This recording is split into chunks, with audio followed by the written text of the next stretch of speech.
예, 오늘은요, 지지난 시간에 이어 이제 세 번째 법칙으로 들어갑니다. 바로 기체 반응의 법칙이 되겠습니다. 기체 반응의 법칙. 어, 솔직하게 이제 이런 수업들을 갖다가 제가 이렇게 녹화를 하고 수업을 하다 보면요, 한 가지 좀 아쉬운 게 있습니다. 글씨를 제가 조금 못 쓰는 것 같아요. 맞죠? 글씨를 조금 연습을 좀 해야 될 것 같은 그런 느낌도 듭니다. 자, 기체 반응의 법칙은요, 지난 시간에 우리가 배운 무엇이 있었죠? 바로 일정 성분비의 법칙입니다. 이것과 비교를 좀 해야 된다고 했어요. 자, 그럼 일정 성분비의 법칙은 어떤 화합물이 만들어질 때 일정한 비율로 결합을 하는데 그 비율이 무슨 비율이라고 했죠?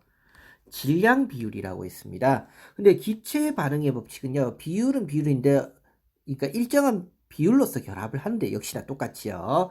이거는 이제 뭐의 비율이냐면 부피의 비율입니다. 부피의 비율. 자, 그런데 기체 반응의 법칙은요, 일정 성분비의 법칙보다 조금 더 축소된 법칙입니다. 그러니까 일부분에서만 적용이 돼요. 왜냐면요, 지금 제목을 가만히 보세요. 법칙의 제목요. 기체라고 되어 있죠. 그 얘기는 뭐냐면 기체 반응의 법칙은요. 반응물 그리고 무엇? 생성물. 이 모든 것이 무엇일 때만 적용이 되는 거냐면요. 바로 기체일 때만 적용이 됩니다. 즉 기체가 아니고 다른 것일 때는요. 이게 적용이 안 되는 거예요. 전혀. 그래서 기체일 때만 적용이 되는 것이다 라는 걸 꼭 기억을 해 주셨으면 합니다. 자, 그럼 반대로 기체가 아닌 다른 물질이 있다면요. 기체 반응의 법칙이 적용이 될까요? 안 될까요? 안 된다는 얘기예요. 꼭 기억을 하기 바랍니다. 굉장히 중요한 부분 중에 하나입니다. 자, 그러면 기체 반응의 법칙은 이제 누가 이야기를 한 것이냐? 자, 기체 반응의 법칙은요. 바로 누가 이야기를 한 거냐면요. 게이 리삭이라는 사람이 발표를 합니다. 게이 리삭. 이름도 좀 기억을 해두라고 했죠. 지금 제가 쓰고 있는 요 펜이요. 지금 볼펜 심이 다 돼가지고요. 큰일 났습니다. 안 보입니다. 글씨가요. 이게 화면상으로는 나오는데요. 제가 지금 쓰고 있는 것에는 지금 글씨가 안 나와요. 몇몇 사람들이 좀 궁금해 하시는데요. 전용 종이가 있습니다. 제가 수업하는. 전용 종이가 있고요. 전용 펜이 있습니다. 이걸로 이용하는 건데요. 좀 글씨가 안 나오고 있어요. 제가 지금 굉장히 좀 난감한 입장입니다. 오늘 다 됐을 거라고는 생각도 안 했어요. 글씨가 어느 부분에 쓰여져 있는지 감을 잡고 지금 수업을 해야 될 입장입니다. 자, 그러면 게일 이삭이 이야기한 이 기체 반응의 법칙은 뭐냐면요. 어떠한 물질을 만들 때 이제 그 물질을 한 개, 두 개, 세 개 측정을 못하니까 어떻게 한다고요? 이 사람은요, 질량으로 측정한 것이 아니라 뭐로 측정을 했다는 거예요?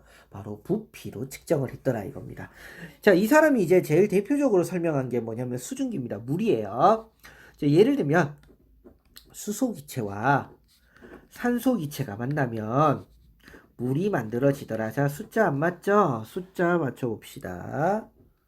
자, 제가 지금 글씨가 이게 안 보여가지고 좀 내려간 거예요. 이해해 주세요. 자, 숫자 맞췄습니다. 자, 근데 이 사람은 어떻게 실험을 하냐면요. 이렇게 해요. 수소를 갖다가 1리터를 냅두고요. 산소를 갖다가 1리터를 냅두고 실험을 했어요. 즉, 수소기체 1리터를 가지고 오고요.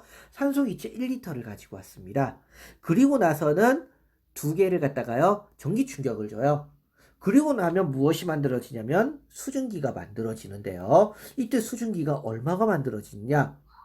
1리터, 1리터니까 2리터가 만들어지는 게 아닌가? 그게 아니고요. 수증기가 몇 리터가 만들어지냐면 1리터가 만들어집니다. 그런데 산소가 어떻게 되냐면요. 0.5리터 남는 거예요. 얼레리오? 이거 뭐지? 왜 남지? 그러면 예를 들면 내가 1리터를 쓰고, 맞죠? 자, 좀 올려볼까요? 1리터를 쓰고요. 산소는 몇 리터를 쓰냐면 0.5리터를 썼어요. 그랬더니 몇 리터가 만들어지냐면요. 1리터가 만들어지는 거예요. 또 해봅니다. 이번에는요. 2리터를 넣습니다. 지금 라인이 안 맞아가지고요. 좀 죄송합니다. 그리고는요. 이번에는 몇 리터를 집어넣냐면요. 1리터를 넣었어요. 그랬더니 어떻게 되냐면요. 2리터가 만들어집니다. 이 사람이 이러한 실험을요. 무한히 반복을 합니다. 반복을 하면서 이 사람이 발견한 게 이거예요. 바로 뭐냐면 수소기체 지금 여기 보면요. 제가 어디 적었을까? 요쯤일 것 같은데 맞죠? 자, 수소기체 보면요. 몇 리터가 만들어져 앞에 개수가 어떻게 됩니까? 2가 되죠, 지금요. 2가 되어 있고요. 산소는 1이에요. 그랬더니 물이 앞에 개수가 2입니다. 이 비율은 무엇의 비율과 같다? 지금 만들어지는 이 비율과 같더라 이겁니다. 이 비율과. 그래서 이 사람이 생각을 한 건 뭐냐면요. 앞에 있는 이 비율은 무엇의 비율과 같구나? 부피 비율과 같구나라고 이야기를 하게 되는 겁니다. 부피 비율과 같구나. 그런데 이 사람은요, 이걸 설명은 못해요. 왜 그런데? 그 설명을 못합니다. 이 설명을 한 사람은 나중에 있어요. 그래서 이 부분은 제가 교과서에 없습니다. 없는 건데 제가 한 번 더 이야기를 할 거예요. 한 번 더 이야기를 할 겁니다. 자, 그러면 이 사람 이제 또 다른 실험을 합니다. 예를 들면 이거예요. 잘 보세요. 이번에는요, 질소기체와 수소기체를 갖다가 반응을 시키면 암모니아가 만들어집니다. 숫자까지 맞춰놓은 거예요, 지금요. 자, 그런데 일단 중요한 거는 모든 게 다 뭐냐고요? 기체입니다. 기체가 만들어진다는 게 전제 조건이에요. 그랬더니 이 사람이 실험을 해보니 질소 1리터와 수소 기체 3리터를 넣으면 암모니아 기체가 몇 리터가 만들어지더라 이거예요? 2리터가 만들어지더라 이거예요. 항상 어떻게 된다고요? 일정하다고요. 그래서 이 사람은요, 이걸 갖다가 기체 반응의 법칙이라고 합니다. 지난 시간에 한 질량 보존의 법칙과 거의 흡사하죠, 실제적으로. 바로 질량 보존의 법칙과 죄송합니다. 질량 보존 일정 성분비의 법칙요. 제가 지금 펜이 안 나오다 보니까요. 순간 당황하고 있어서요. 엉뚱한 거 보고 막 하고 있는 중이에요. 그래서 일정 성분비의 법칙과 기체 반응의 법칙은요. 거의 비슷해 보입니다. 그럼에도 불구하고 결정적인 차이점은 뭐냐면요. 일정 성분비 법칙, 자, 위에 있죠? 일정 성분비의 법칙은 뭐의 비율이냐면요. 바로 질량의 비율을 의미하는 거고요. 기체 반응의 법칙은요. 부피의 비율입니다. 부피의 비율이에요. 그런데 중요한 건 설명을 못해요. 이 사람은요. 물론 다른 학자들이 설명을 좀 해봐라고 이야기를 하겠죠. 그래서 설명을 하려고 노력은 합니다. 한번 보도록 해볼게요. 얼마나 엉뚱한 설명이었는지 지금부터 보시면 알게 될 거예요. 자, 다 지우고 한번 해볼게요. 예를 들면 물 가지고 이야기를 해볼게요. 자, 그 시대에는요. 자, 중요한 건 저는 아까 전에 반응식을 썼죠. 화학 반응식. 이런 식으로요. 맞죠? 그런데 이렇게 썼는데요. 그 시대에는요. 이 화학 반응식이요. 아직까지 체계가 잡혀 있지 않았던 시기인 거예요. 그래서 이 사람은 정확히 얘기하면 이렇게 쓴 게 아니고요. 이렇게 씁니다. 수소 기체와 산소 기체가 만나면 수증기가 만들어지는데 이때 수소 2리터와 산소 1리터가 만나면 수증기가 몇 리터 만들어지더라? 2리터가 만들어져 라고 얘기를 해요. 사람들이 묻습니다. 야, 설명 좀 해봐. 그래서 그림을 그려요. 자, 예를 들면 요 네모 상자 하나가 1리터라고 해볼게요. 그래서 여기도 지금 1리터짜리가 있습니다. 크기는 다르지만 똑같다고 해볼게요. 그리고 요 옆에도 1리터짜리가 있어요. 그러면 뭐가 만들어진다고요? 수증기가 2리터짜리가 만들어지더라 이거예요. 그리고는 설명을 합니다. 예를 들면 이렇게 하는 거예요. 얘가 수소야 라고 이야기를 합니다. 그런데 가만히 보세요. 우리가 수소는요, 원자로 존재한다고 했나요? 분자로 존재한다고 했나요? 분자로 존재한다고 했죠? 근데 그 당시에는요, 분자의 개념이 없었을 때예요. 그러니까 그림을 이렇게 그립니다. 그리고는 산소는 어떻게 그리냐면요. 자, 산소는요, 요렇게 그려요. 이제 수소는 색깔을 칠해놓고요, 안 칠해놨습니다. 사람들이 여기서 먼저 한번 묻습니다.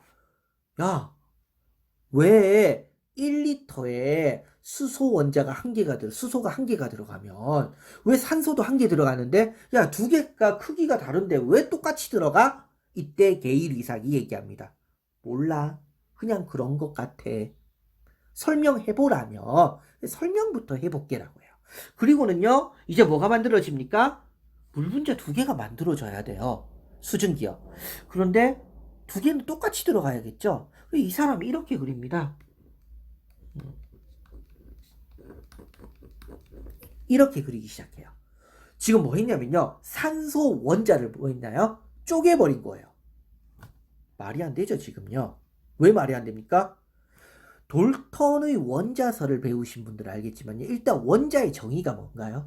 더 이상 쪼개어지지 않는 가장 작은 입자라고 했어요. 그런데 쪼개버린 겁니다. 설명이 안 돼요. 하지만 게일 이삭은 말합니다. 그래, 설명은 정확히 못하겠어.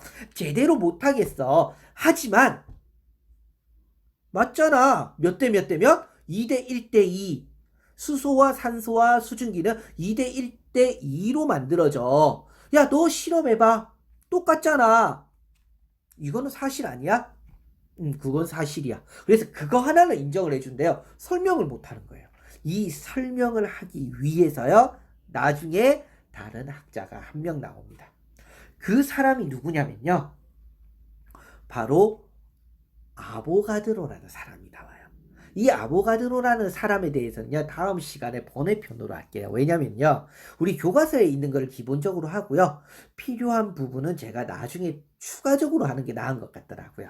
자, 그러면 여기까지 설명이 되었다면요, 일단은 뭐는 알았죠, 우리가요? 아, 이 사람은 설명은 못했구나. 이거 하나는 이제 알았어요.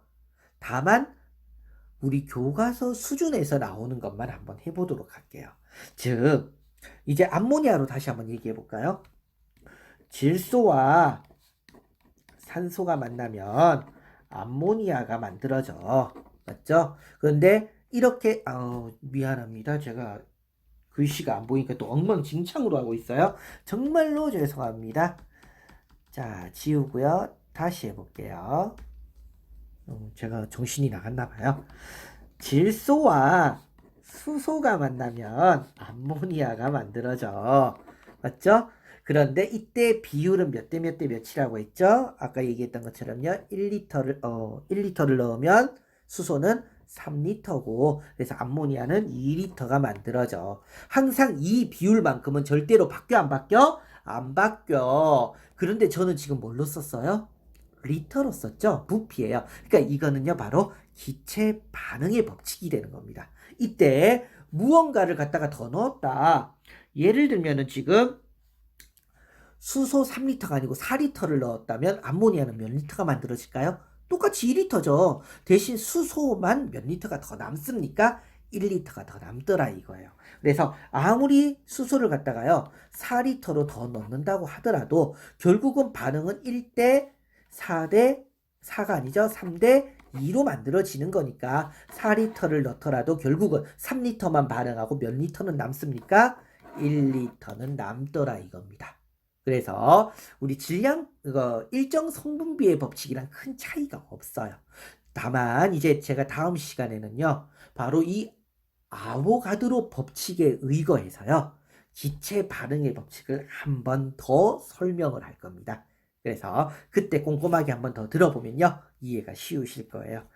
제가 글씨가 안 나오는 바람에 지금 굉장히 좀 순간 헉했어요.